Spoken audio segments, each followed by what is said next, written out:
biar kita nggak ketipu, sering-seringlah mewiridkan kalimat ini. La qadirun wala muridun wala alimun wala hayyun wala sami'un wala basirun wala mutakallimun illallah.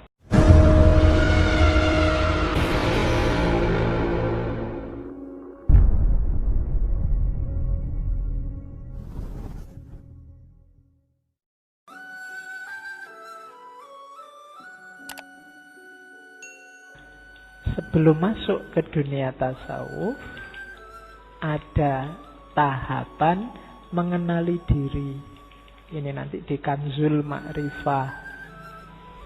Itu yang saya bilang tadi, masih ada bau-bau wujudiyah. Syekh Muhammad Arsyad termasuk bisa menerima teori Nur Muhammad. Saya tidak akan mengulang karena panjang penjelasannya. Silahkan direview, diulang lagi di Ibnu Arabi. Itu panjang lebar saya sudah jelaskan bagaimana posisi ontologis Nur Muhammad. Jadi ingatlah sumber esensial kita dari Nur Muhammad. Ini yang kalau orang Jawa menyebutnya teori kemarin di Sunan Kalijogo, sangkan paraning dumadi, asal usul kita. Jadi yang pertama, kenali diri kita, ingat-ingatlah asal-usul kita. Di situ pakai istilah Nur Muhammad. Jadi orang untuk membersihkan diri, biar tidak sombong, tidak tamak, tidak riak, itu cara paling simpel, kenali diri, kita itu dari mana, mau kemana, hidup di dunia ini hakikatnya apa. Itu yang pertama. Yang kedua, mati sebelum mati. Ini panjang, nanti di belakang banyak dijelaskan oleh Syekh Muhammad Arsyad. Jadi mutu qabla anta mutu, matilah sebelum mati. Nah, ini kadang-kadang ada yang menafsirkan vulgar. Dalam beberapa tradisi mistik, mati sebelum mati itu kemudian dipahami sebagai dikubur hidup-hidup. Namanya topo, pendem. Ini sifatnya simbolik, nanti ada maknanya di belakang. Yang jelas bukan dikubur hidup-hidup kayak orangnya dipendem di dalam tanah begitu. Saya masih ingat dulu ada film Sunan Kalijogo, itu Sunan Kalijogo dikubur hidup-hidup. Ya kalau untuk film sih dramatis, bagus. Coba untuk hidup sehari-hari jangan dijajal. Nanti kamu nggak bisa kembali, dikubur beneran. Ya enak sih kalau nggak kembali, wong sudah dikubur, tinggal orang-orang pulang kan beres. Nggak, mati sebelum mati maknanya bukan itu. Nanti di belakang dijelaskan. Yang ketiga, ya fokuslah pada memfanakan diri dalam kodrat Allah, irodat Allah, dan ilmu Allah. Kodrat Allah itu semua yang terjadi itu sudah kepastian dari Allah.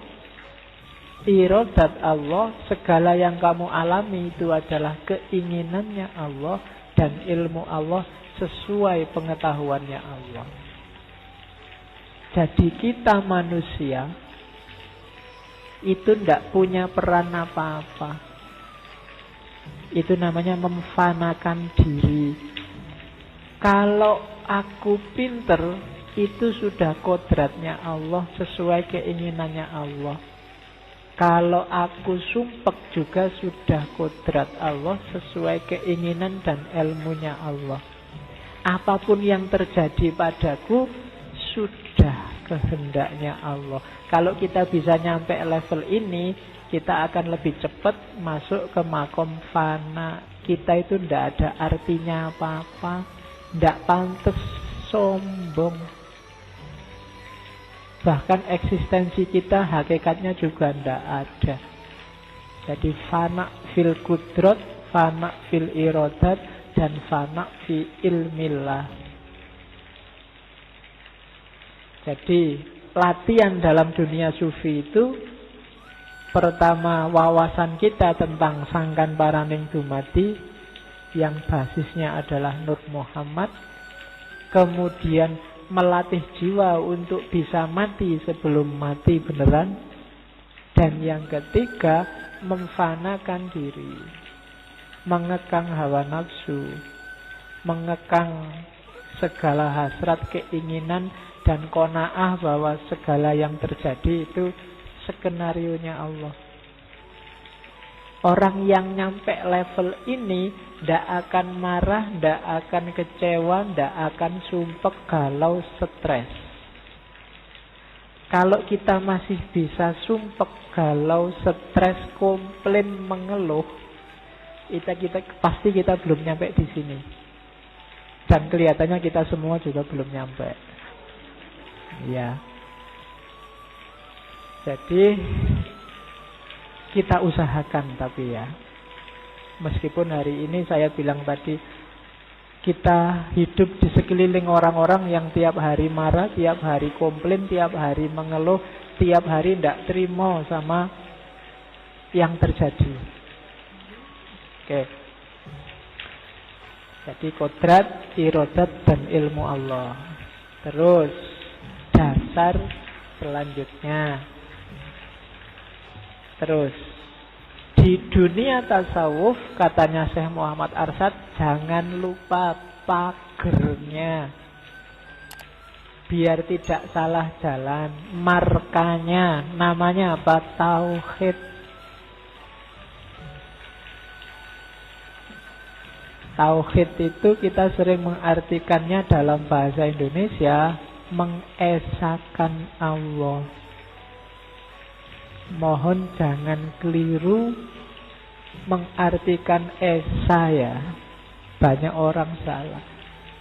Mengesakan itu mungkin apa? Kalau itu dari bahasa etat.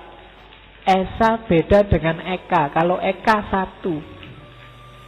Eka itu satu. Kalau esa itu semacam tunggal. Esa itu orientasinya ke keberadaan. Jadi bukan urusan jumlah. Kalau urusan jumlah 1, 2, 3 itu eka. Maka ketuhanan yang Maha Esa itu kalau diartikan letterlek itu percaya pada adanya Tuhan. Bukan satu. Kalau satu itu eka. Maka tidak ada hubungannya dengan apakah itu Trinitas terus Tuhannya 3, berarti bukan Pancasila. Awas keliru.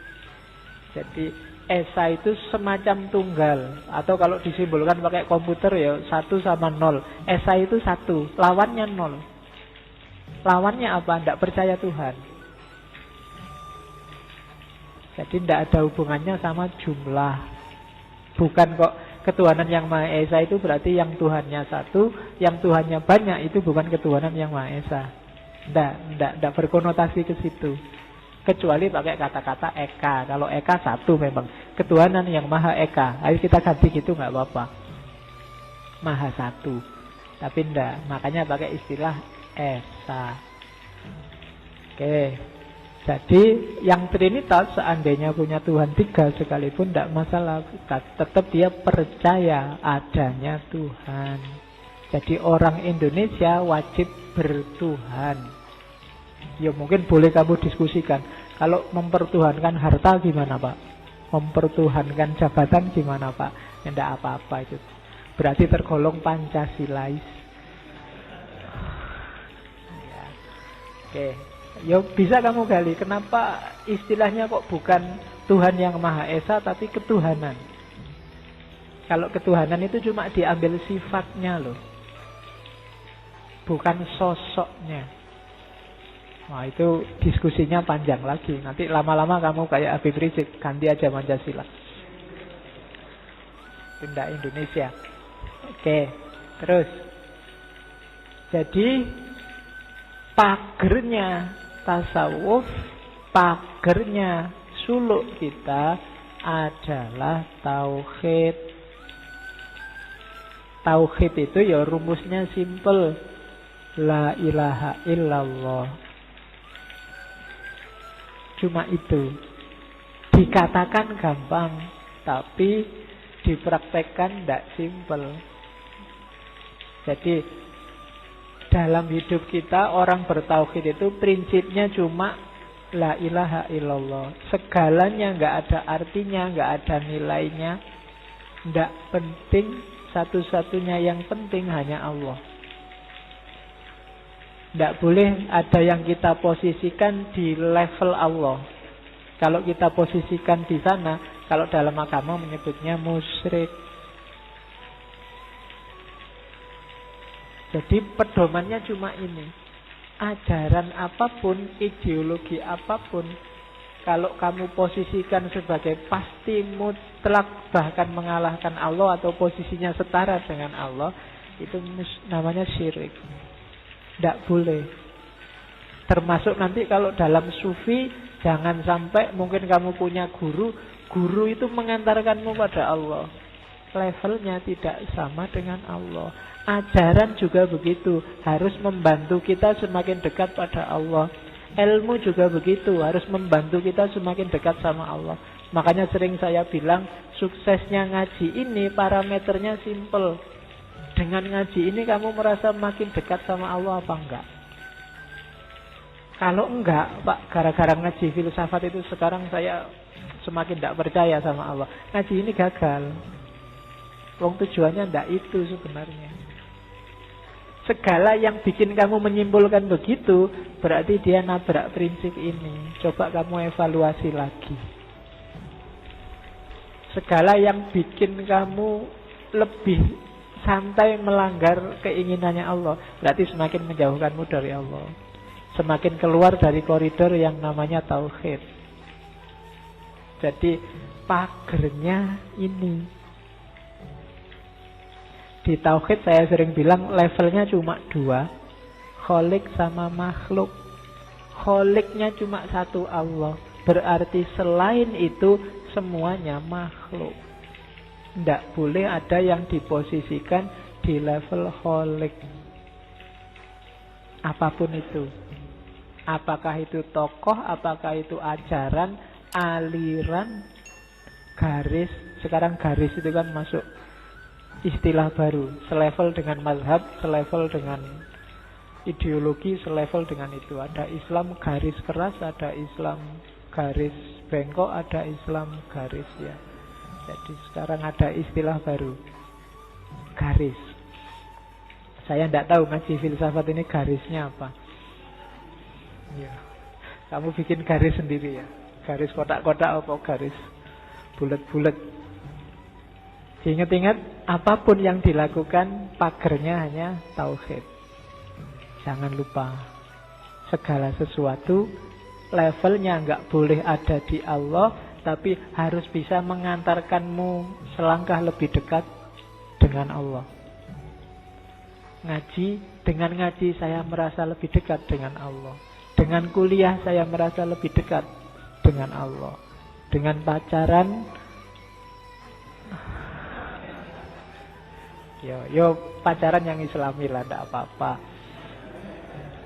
Kalau mau pegang tangannya, bismillahirrahmanirrahim. Kalau sudah, alhamdulillahirabbil alamin. Oke. Terus rumusnya ini, kalau katanya Syekh Arsyad, biar kita nggak ketipu, sering-seringlah mewiridkan kalimat ini. La qadirun wala muridun wala alimun wala hayyun wala sami'un wala basirun wala mutakallimun illallah. Tidak ada yang kuasa, tidak ada yang menghendaki, tidak ada yang maha tahu, tidak ada bahkan yang hidup, yang mendengar, yang melihat, yang bicara. Semuanya hanya Allah. mengalami apapun, kamu sedang sumpek, la qadirun wala muridun wala alimun wala hayyun wala samiun wala basirun wala mutakallimun illallah. Barcelona kalah, la qadirun wala muridun wala alimun, kan gitu. Apapun yang kamu temui gitu. IP-mu jeblok, kabeh bijine, la qadirun wala muridun wala alimun, dan seterusnya. Loh, hidupmu akan lebih tenang. Segalanya dari Allah dan akan kembali ke Allah. Tidak ada yang maha kuasa selain Allah. Tidak ada yang bisa mewujudkan keinginan selain keinginannya Allah. Tidak ada yang tahu, maha tahu selain Allah. Bahkan kehidupan ini miliknya Allah. Pendengaran ini miliknya Allah. Penglihatan dan kata-kata ini semua miliknya Allah. Illallah. Hidupmu tentram. Ditolak pacarmu, la qadirun wala muridun, itu haknya Allah. Manusia bisa berencana, ya Tuhan yang menentukan, kan gitu, lebih nyaman. Ya sekarang banyak dipelesetkan, manusia berencana, saldo juga yang menentukan. Duitmu piro. Oke, terus. Jadi ini semacam mantranya. Ingat-ingatlah kalimat ini, syukur-syukur kamu hafal untuk lebih hidupmu tenang, tidak gampang panik, tidak gampang galau, sering-sering diucapkan. Berhadapan dengan fenomena hidup yang tidak jelas hari ini, ingat-ingatlah apapun yang terjadi, la qadirun wala muridun wala alimun wala hayyun wala sami'un wala basirun wala mutakallimun.